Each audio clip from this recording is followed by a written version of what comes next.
오늘 오후에 같이 보실 하나님 말씀 마태복음 25장 41절에서 46절까지 보시겠습니다. 신약 성경 44면입니다. 마태복음 25장 41절에서 46절 한 절씩 교독하시겠습니다.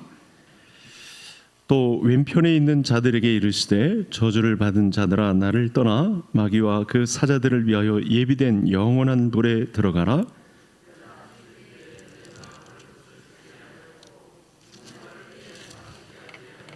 나그네 되었을 때 영접하지 아니하였고 헐벗었을 때 옷 입히지 아니하였고 병들었을 때와 옥에 갇혔을 때 돌보지 아니하였느니라 하시니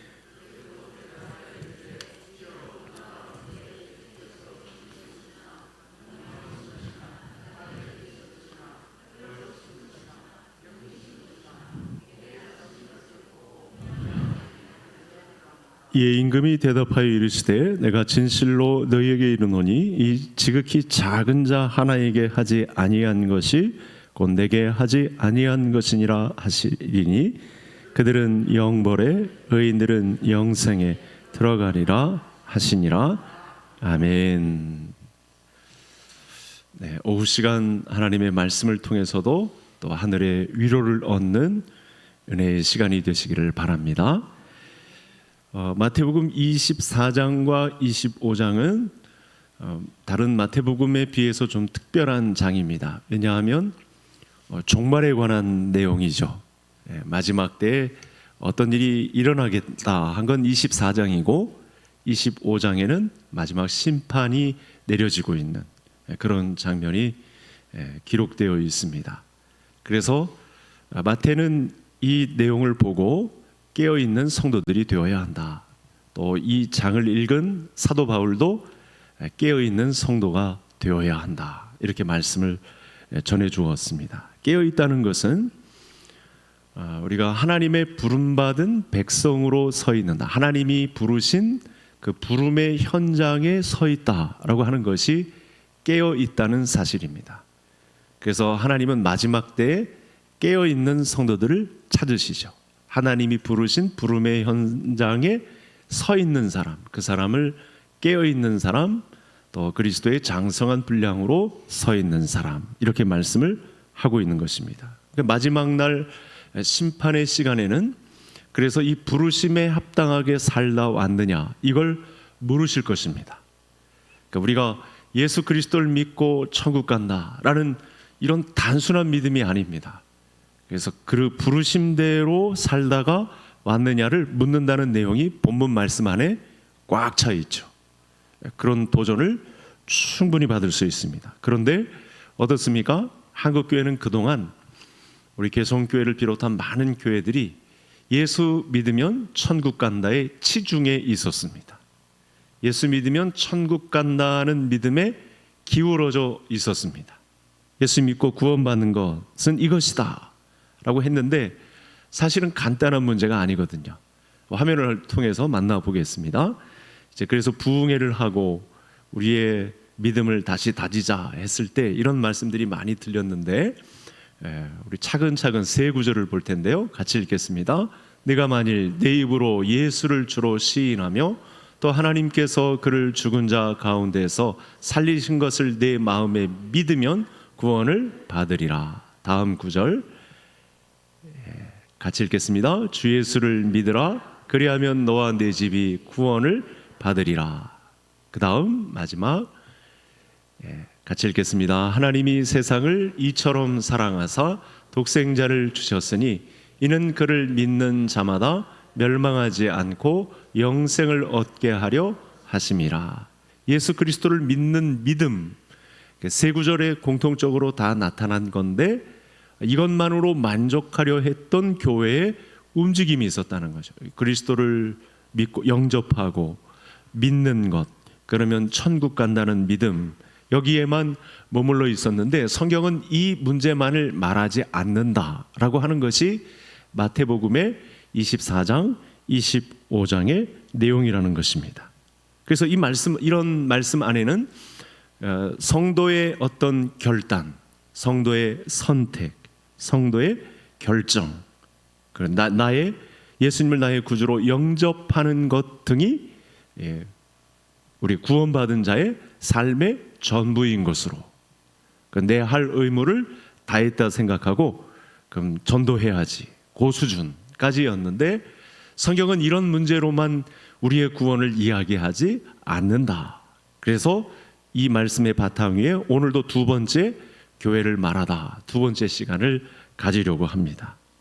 구원은 사람 편의 경험이나 사람의 이해 쪽으로만 설명하지 않고 이 구원을 믿으면이라는 말 속에서 우리가 믿는 것도 구원에 작용을 하지만 사실은 하나님 편에서 우리에게 믿음을 갖는 쪽도, 왜냐하면 믿음은 상호간의 신뢰를 바탕으로 하고 있기 때문에 하나님 편에서 우리에게 구원을 베풀어 주심과 함께 우리를 바라보는 관점이 뭐냐, 우리를 은혜 주심은 무엇이냐, 우리를 부르신 것은 무엇이냐에 대해서도 우리가 살펴봐야 한다는 거죠. 우리 쪽에서 우리의 선택과 우리의 결정을 통해서 제가 예수님을 믿습니다. 그럼 하나님 저를 구원해 주셔서 천국에 가게 하실 거죠? 여기에만 머무르지 않고 우리를 왜 믿게 하시고 우리를 왜 부르셔서 예수 믿는 사람 교회로 세워놓았느냐, 이 문제가 더 있다는 내용이 교회에서 다루어야 되는 내용이라는 사실입니다. 그래서 이 천국 경험, 하나님 말씀에서 선포된 이 믿음의 내용을 사람의 경험이나 사람의 이해 정도로만 끌어내리고 나는 믿음 생활 다 했다, 잘했다, 서로 또 그 문제를 가지고 평가하고 비교하고 싸우고 갈등하고 그러면 안 된다는 것이죠. 그 이상의 하나님 편에서 우리를 믿어서 부르신 자리, 그건 무엇이냐? 그게 바로 오늘 본문이었거든요. 어떻게 살았느냐, 이게 문제입니다. 자, 그래서 우리가 전혀 신경 쓰지 못하는 쪽으로 우리도 갈 위험성이 있기 때문에 교회는 균형 잡힌 신앙을 서로 공유하고 그 말씀으로 가야 건강하기 때문에 이 문제도 살펴보는 것이죠. 오후 시간에 이런 교회의 건강함에 대해서, 아름다운 교회에 대해서 우리가 살펴볼 수 있는 것입니다. 바울은 이 문제를 어떻게 보았는지 아마 그 다음 성경 구절을 보시겠습니다. 로마서 내용인데 같이 읽겠습니다. 만일 너희 속에 하나님의 영이 거하시면 너희가 육신에 있지 아니하고 영에 있나니 누구든지 그리스도의 영이 없으면 그리스도의 사람이 아니라. 그러니까 신자들에게는 하나님의 영이 작용하는 삶의 내용이 있습니다.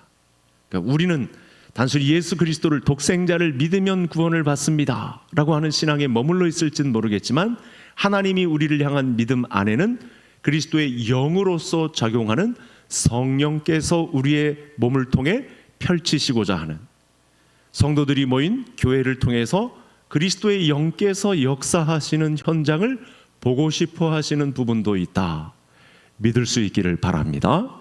우리가 이런 부분에 취약한 거죠. 그러니까 내 이해, 내 결단, 나의 선택, 나의 열심에 의해서만 교회를 조정하려 하거나 앞다투어서 경쟁하려 한다거나 나의 선택을 존중히 여겨라, 이런 식으로 자리 다툼을 할지는 모르겠지만 하나님 편에서는 이건 다 뒤로 하고 성령을 보내셔서, 그리스도 다음에 성령을 보내셔서 교회를 완성하시고자 하시는 하나님의 결단, 하나님의 의지, 하나님의 구원의 방법, 교회를 완성하시고자 하는 그 나라, 이것을 이야기하신다는 말씀이 방금 8장 9절의 말씀이 되겠고, 이 말씀은 방금 읽었던 마태복음 25장 41절부터 44절까지의 말씀이 똑같이 일치가 되는 내용이 되겠습니다. 그래서 그 생각을 전혀 하지 않고 있었던 고린도 교회의 경종을 울리죠. 같은 말씀에 편지가 왜 갔는가, 이유를 알 수 있는 거예요. 그냥 예수 믿으면 천국 간다라고 머무를 수 있는 성도들에게 자꾸만 이 말씀을 하시는 거죠. 반복적으로. 고린도전서의 내용인데요, 같이 보시겠습니다. 같이 읽겠습니다. 하나님의 영으로 말하는 자는 누구든지 예수를 저주할 자라 하지 아니하고 또 성령으로 아니하고는 누구든지 예수를 주시라 할 수 없느니라. 하나님은 자기의 백성들을 불러서 교회 운영을 감당하게 하시지만 사실은 하나님의 영이신 성령으로 하지 않고서는 아무 일도 진척을 이루어내지 않습니다. 성령을 통해서만 하나님의 나라를 완성하시는 길 위에 있으니까 성도들은 성령으로 하지 않으면 안 됩니다. 내 이해나 내 결단이나 내 선택, 내 잘난 열심으로 내 자원하는 심정을 가지고만 교회를 완성하려고 덤벼들면 안 된다는 거죠. 그래서 하나님의 부르심 속에서는 성령으로서만 성령을 통해서만 아름다운 교회를 이루고자 하는 그 마음을 우리 개성교회를 통해서도 허락하셨다는 사실 앞에 이 주일 오후에 또 감사하고 찬양하고 이런 이 품격 높은 교회의 사람으로 우리를 부르셨다고 하는 이 고상한 하늘의 지식으로 우리를 무장하게 하시려고 하시는 성령으로 아니하고서는 교회 일을 진척하심이 없는 하나님의 우리를 참여시켜 주셨다는 것에 대해서 감사하고 찬양할 수 있고 더 믿음이 영걸어 가시는 성도님들 되실 수 있기를 바랍니다. 그래서 구원을 설명할 때는 사람들의 이해, 사람들의 결단, 사람들의 자원하는 마음, 사람들의 열심, 사람들의 결정 같은 것은 다 우리가 하는 거죠. 사람이 하는 것입니다. 그게 아무리 좋게 보이고 참 박수칠만 하고 칭찬할 일이어도 그런 일이 교회에 꽉 차면 거기까지가 한계입니다. 오늘 무섭게 이 사람들의 열심이 나타나서 나는 옥에 갔을 때 왜 가지 않았습니까? 왜 굶주렸을 때 제가 돌보지 않았습니까? 병원에 있을 때 왜 제가 가서 신방을 하지 않았습니까? 그렇게 자기 자신은 자기의 이해와 자기의 결정과 자기의 선택으로 보살폈다 하지만 거기에는 성령으로 하지 않는, 하나님의 믿음으로 하지 않는, 하나님의 은혜에 의한 믿음으로 하지 않은 결과지를 이렇게밖에 성적표를 받을 수밖에 없다는 사실입니다. 하지만 예수님을 이해하고 예수님을 만나고 거기서 예수님이 우리를 향한 마음을 우리를 몸삼고 머리가 되셔서 교회를 운영하시고자 하는 이 예수님의 이해와 만나게 된다면 오늘 본문 안에 조용히 숨죽이고 하나님의 처음만을 기다렸던 작은 자가 진정으로 얻는 칭찬에 우리가 속하게 된다는 것이죠. 그래서 저는 오후에 성도님들을 또 따로 불러서 이 말씀을 전하지 않을 수가 없습니다. 예수님을 믿고 영접하는 내용들이 다 우리의 이해와 또 경험에 속하는 것이지만 성령의 결정적인 사역이 있었다는 것을 우리가 인정해야 된다. 예. 자, 여기까지 다 잘 따라오셨죠? 자, 모르는 것 같아도 다 끄떡이시면 성령께서 우리를 이해에 다 몰고 가실 것입니다. 지금 무슨 이야기를 담임 목사가 하고 있는지 다 아시겠죠? 네, 우리는 예수 믿고 천국 가는데 머무는 신앙이 아닙니다. 그러면 큰 오류의 함정에 빠질 수 있습니다. 우리를 성령으로 부르셔서 따로 부르셔서 부르신 자리가 있습니다. 우리의 이해나 우리의 선택이나 우리의 잘남이나 우리의 열심이 아닌 하나님 편에서 부르신 아름다운 교회의 모임이 있습니다. 그걸 찾아서 가자는 것입니다.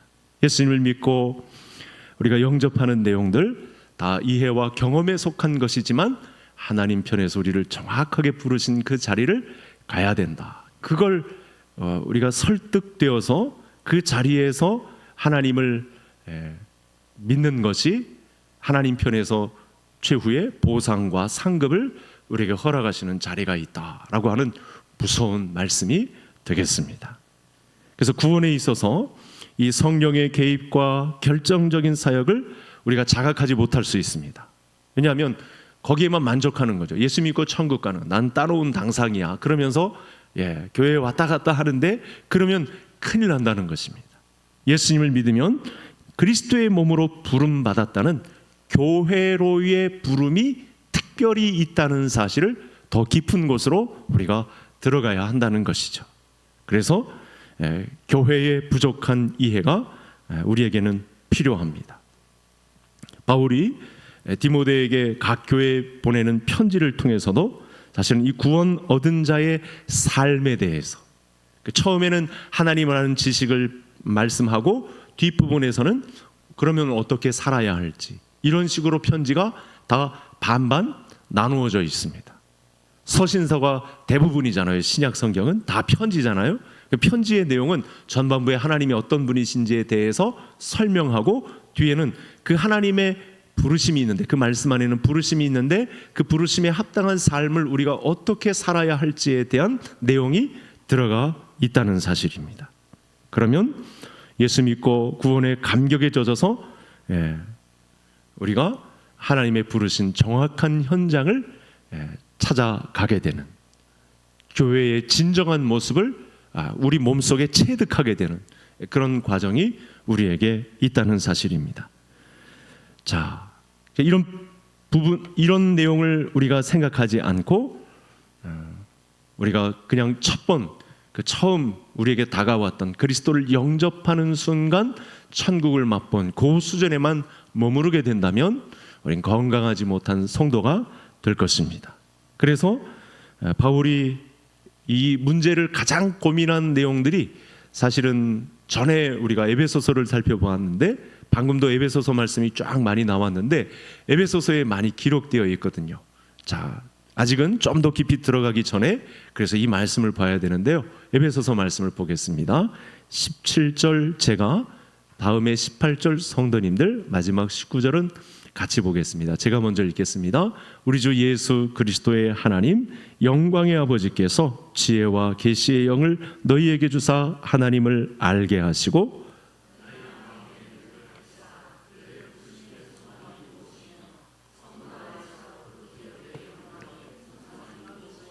같이요. 그의 힘의 위력으로 역사하심을 따라 믿는 우리에게 베푸신 능력의 지극히 크심이 어떠한 것을 너희로 알게 하시기를 구하노라. 자, 19절은 좀 띄워놓아 주시죠. 자, 지금 제가 이 전반부에 설명드렸던 내용을 사도 바울이 굉장히 멋지게 성령의 영감을 통해서 기록해 놓았어요. 우리가 믿는 이 하나님의 지식에는 이런 내용이 있습니다. 우리와 함께 일하시고자 하시는 하나님이 우리에게 어떤 위력을 행사하시느냐, 그 힘의 위력으로 역사하심을 따라 우리 믿는 우리에게 베푸신 능력의 지극히 크심, 이런 부분이 있다는 거예요. 그러니까 아까 주 예수를 믿으라, 그리하면 너와 내 가정이 구원을 얻으리라. 하나님이 세상을 이처럼 사랑하사. 자, 이 모든 말씀은 성도들이 읽고 나서는 안심을 얻는 거죠. 난 예수 믿었으니까 천국 간다, 따놓은 당상이다, 이렇게만 생각하고 접고 성경도 더 일상 읽지 않고 훈련도 받지 않고 하나님 뭔가 더 말씀하시는데 그 말씀에 대한 기대감도 없고 그냥 주일 성수만 하지, 내 이해와 내 결단으로 닫아놓는 부분이 있는데 그렇게 보면 안 된다는 것입니다. 분명히 우리를 전면에 내세우셔서 교회로 세우셔서 그 위력으로 역사하심을 따라 나타나는 부르심이 우리에게 있다는 것, 놀라운 발견입니다. 이런 엄청난 말씀이 있다는 걸 알면서도 사탄은 이 말씀을 다 가립니다.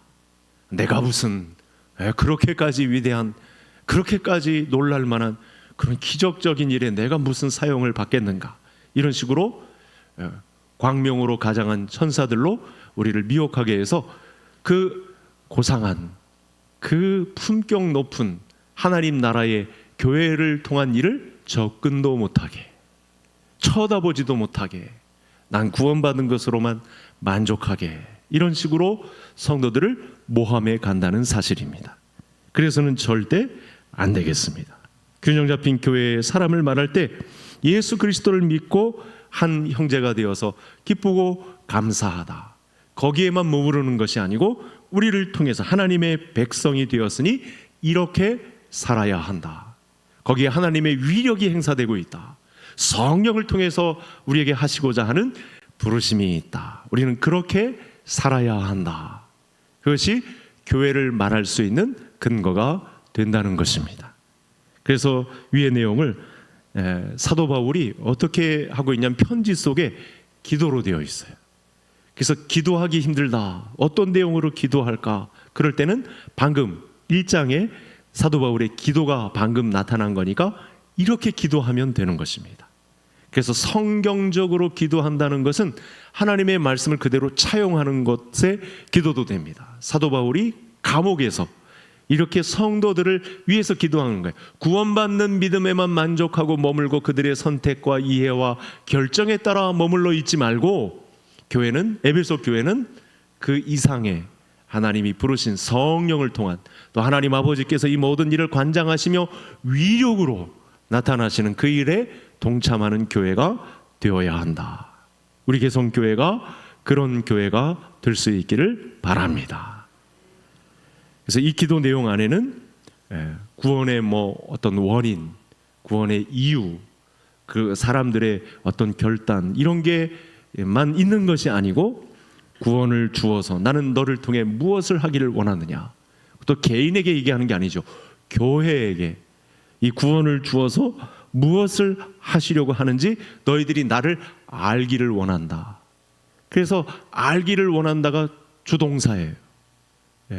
끝맺음을 강력하게 주장하는 문체의 형식입니다.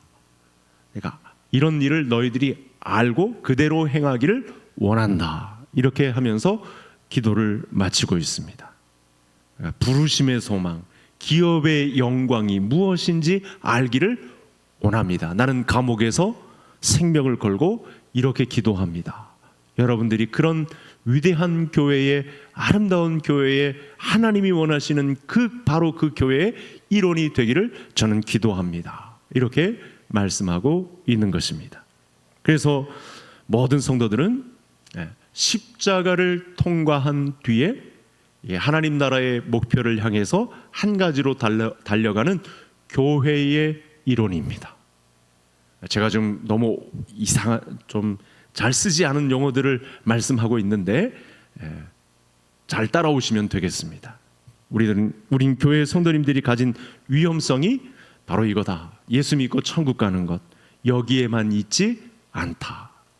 그렇게만 가르치면 구원파에 가까울 뿐이다. 그런 걸로 교회를 말하지 않는다.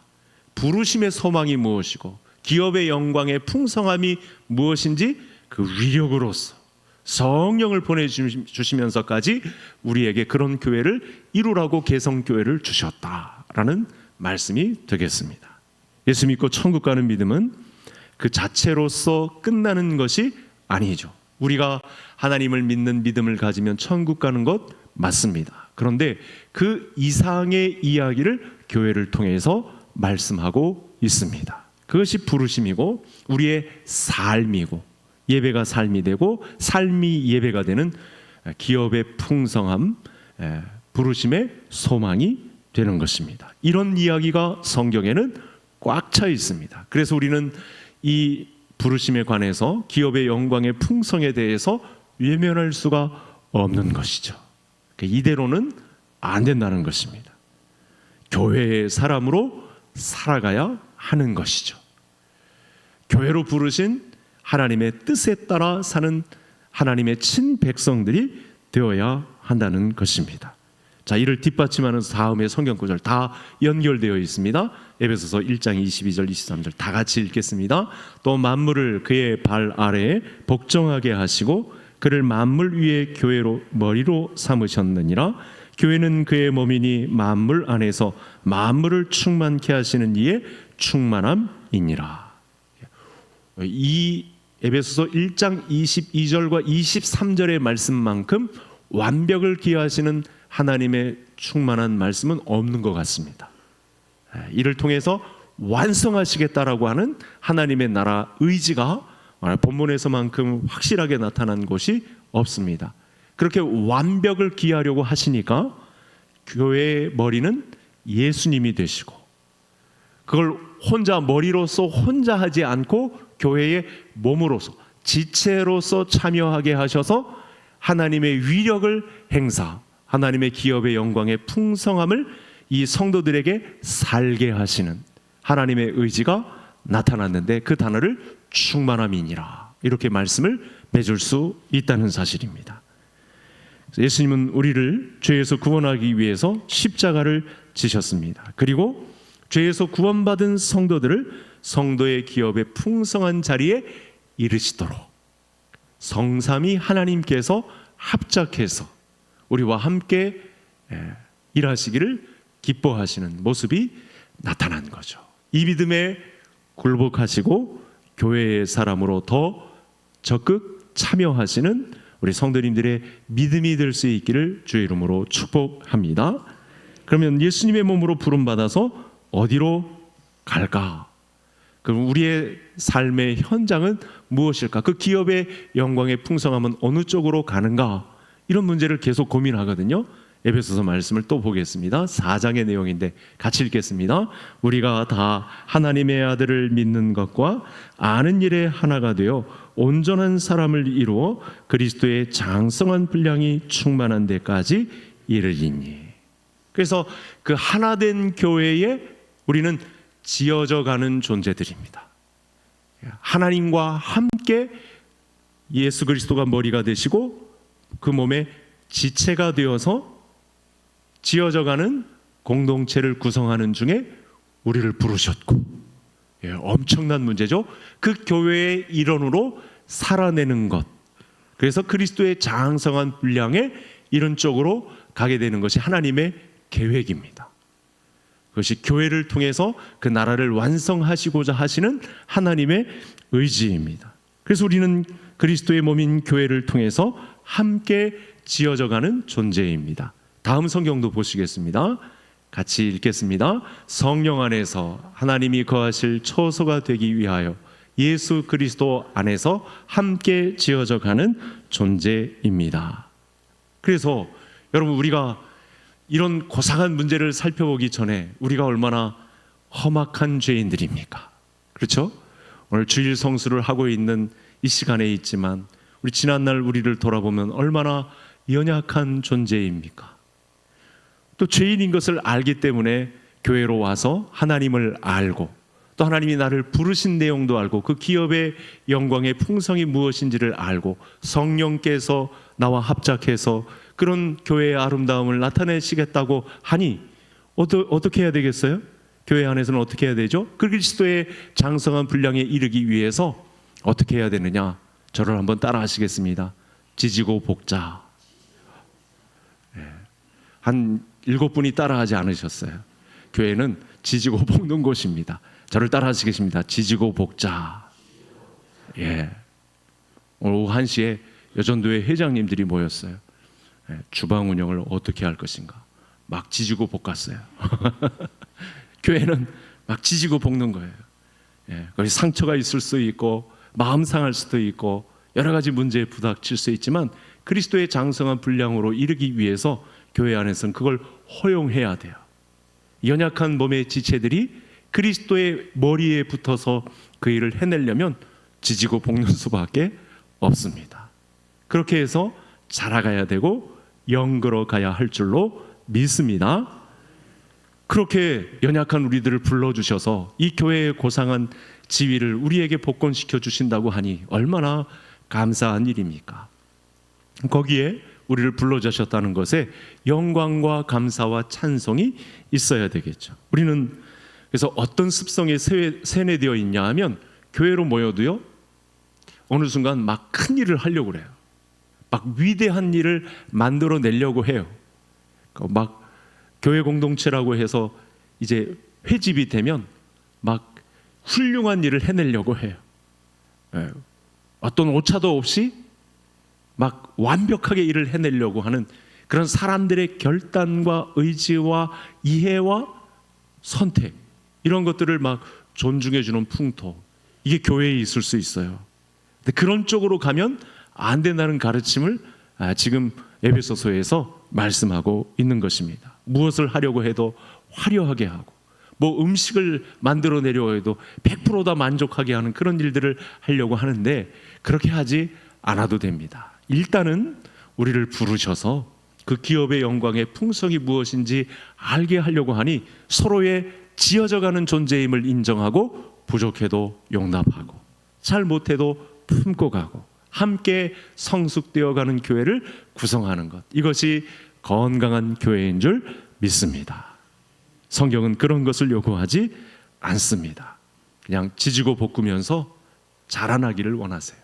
함께 성숙해 가기를 원하세요. 교회에서만 자라고 사회에서는 또 뒤처지지 않기를 원하지 않습니다. 일상생활 속에서도 교회의 머리 대신 예수 그리스도를 바라보고 있다 보면 사실은 세상 사람들과 차이 나는 그런 모든 문제들을 다 덮고 갈 수 있습니다.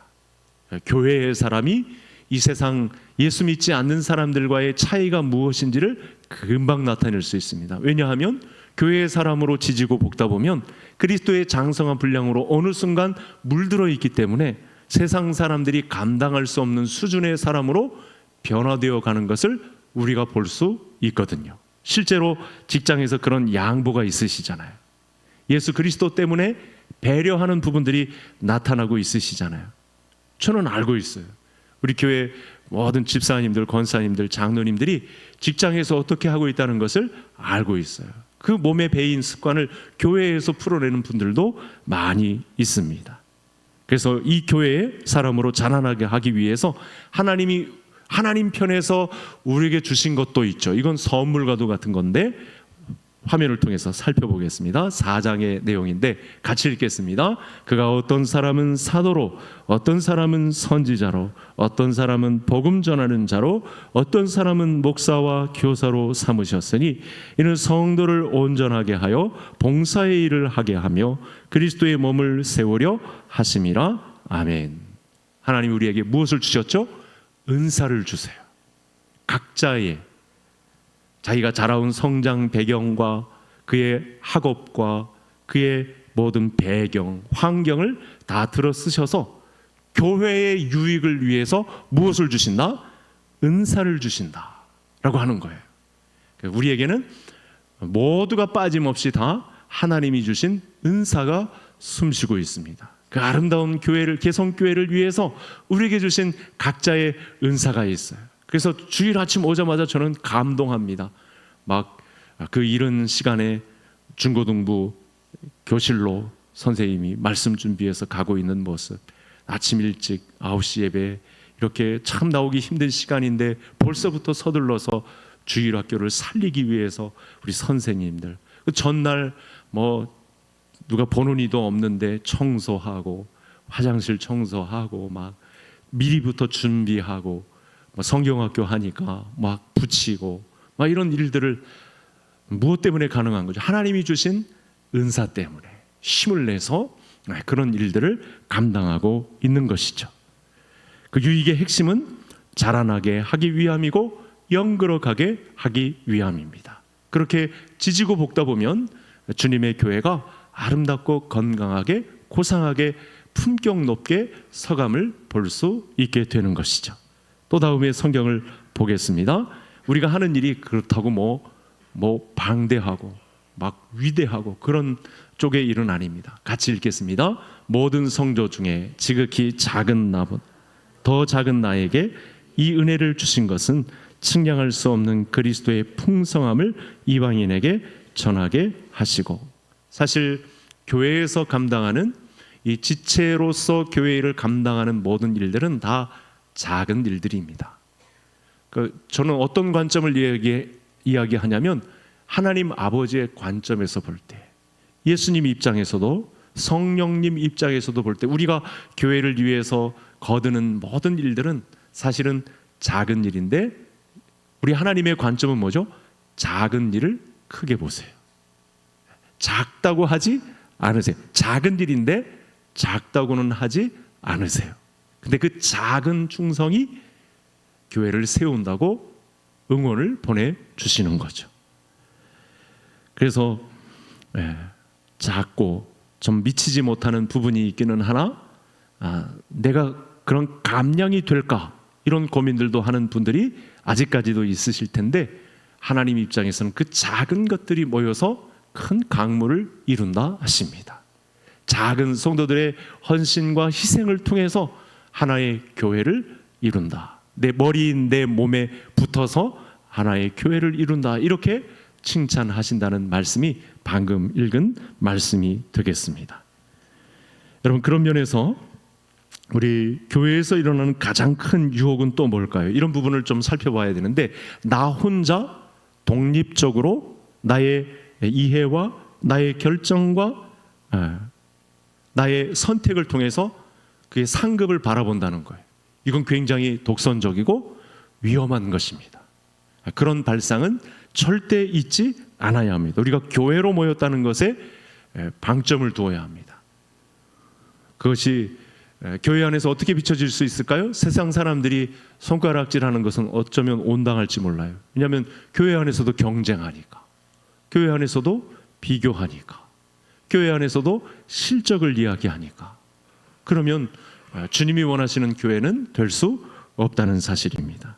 성경은 그렇게 경쟁하는 교회를 이루라고 말씀하시지 않습니다. 그리스도가 머리된 몸으로서 머리에 속한, 머리의 통제, 머리의 조종, 머리의 믿음으로 세워지는 지체로서 부속으로 그렇게 존재하는 교회라고 말씀하고 있죠.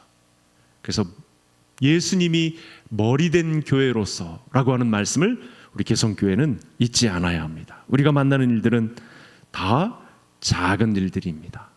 다 어쩌면 보잘것없는 일입니다. 그런데 천상의 회의에서 전 우주의 지축을 흔드시는 하나님 입장에서 결정 내린 사항이 뭐냐면, 그 성도들의 고사리만한 이 작은 일들을 통해서 교회의 역사는 진행된다. 그 작은 섬김을 통해서 교회의 역사는 마감된다. 이렇게 하는 거잖아요. 여러분, 오늘 마태복음 25장의 내용을 다시 한번 보세요. 내가 언제 옥에 갇혔을 때 돌아보지 않았습니까? 내가 언제 병원에 있을 때 돌아보지 않았습니까? 내가 언제 가난할 때 돌보지 않았습니까? 다 위대한 일, 다 훌륭한 일들을 했다고 하는데, 알맹이를 까놓고 보면 그게 세상에서는 큰일이라고 했지만 다 자기 배를 채우려고, 자기 명성에 해당하는 일이었고, 자기가 인정받으려고 하는 발로에서 나왔던 것이지, 머리를 그리스도로 두고 그리스도의 통제로부터 이루어진 일은 아니었다는 것이 판명이 났다는 것입니다. 그만큼 어리석은 일이 어디 있겠습니까? 평생을 사랑과 선행으로 했다고는 하나, 그것이 자기를 위한 우상이었다면 하나님의 평가는 냉혹한 거죠. 자, 그런데 이제 교회의 지체로 모여서 작은 일들을 벌이는 신자들을 보시는 분이 있다고 합니다. 이 마지막 말씀을 보고 이제 말씀을 닫겠습니다. 화면을 보시고 같이 읽겠습니다.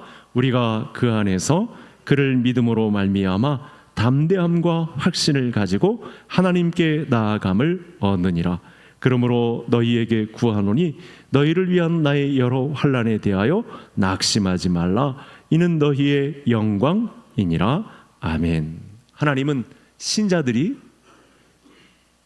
작더라도 교회를 통해서 지지고 볶으며 그리스도의 장성한 분량으로 익어가는 그 모습을 눈여겨보고 계십니다. 그 믿음을 가지고 하나님께 나아감을 얻는다고 하십니다. 열매를 맺을 수 있는 가능성을 충분히 열어놓으신다고 합니다. 그래서 교회 안에서 만나는 여러 가지 시험과 환난에 대해서 낙심하지 말고, 염려하지 말고, 하나님의 손에 붙잡혀 있는 이상 교회의 사람으로 우리를 위대하게 사용하실 거니까, 작더라도 하나님의 일이고 하나님의 교회에 동참한 사람이니까 내가 거기에 응원을 보내주고, 지금 어떤 문제에 속했더라도 낙심하지 말고 교회의 사람으로 계속해서 익어가라, 이렇게 말씀을 주고 있습니다. 그래서 예수님은 작은 자에게 한 것이 곧 나에게 한 것이다, 이렇게 말씀하시고요. 전능하신 하나님의 손 아래 붙잡힌 경이로운 이 하나님 나라의 고품격, 품이 높은 그런 일을 작더라도 나는 응원하겠고, 내가 교회의 사람으로 건강하게 아름답게 서 있으면 좋겠다. 이 편지를 받아든 우리 개성의 모든 성도님들이 아름다운 개성교회를 이루는 부르심에 한 발자국 더 담그셔서 주님이 원하시는 교회를 이루어가는 개성교회가 되기를 주의 이름으로 축복합니다. 함께 기도하겠습니다.